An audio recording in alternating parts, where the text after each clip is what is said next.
Vous savez, à un moment, j'ai failli complètement abandonner. J'ai failli abandonner parce que pendant très longtemps, j'ai eu beaucoup du mal à trouver un rythme qui me correspond en termes d'organisation.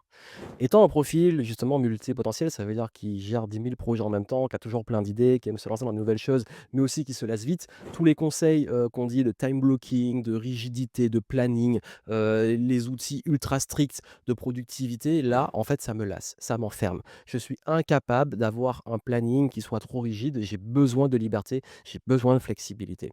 Donc du coup, j'ai essayé toutes les méthodes, que ça soit la méthode GTD, Getting Things Done, que ça soit le Pomodoro, que ça soit le bullet journal et tout. C'est intéressant, il y a des choses à apprendre, mais à chaque fois, je prenais une méthode et au bout d'un moment, ça me prenait plus de temps d'appliquer la méthode que de faire ce que j'avais à faire. Et c'est là que j'ai complètement changé les choses. J'ai arrêté de vouloir justement trouver la bonne méthode et je me suis dit, OK, comment je fonctionne? C'est quoi mes projets? C'est quoi mes habitudes? Qu'est-ce qui est vraiment important? Et à partir de ça, j'ai designé une organisation qui me correspond.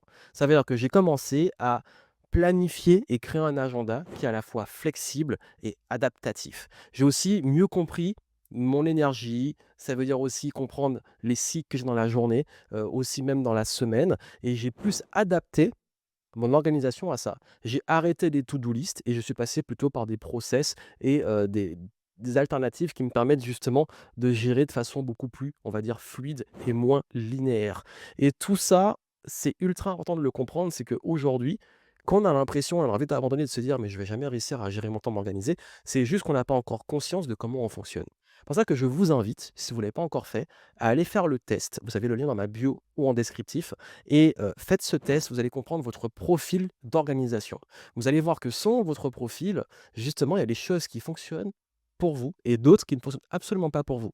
Et c'est là où c'est ultra intéressant parce que c'est le jour où j'ai compris mon profil et mon fonctionnement que j'ai enfin pu adapter une organisation qui me correspond et arrêter d'être frustré et de vouloir abandonner en me disant: «Mais de toute façon, je vais jamais trouver».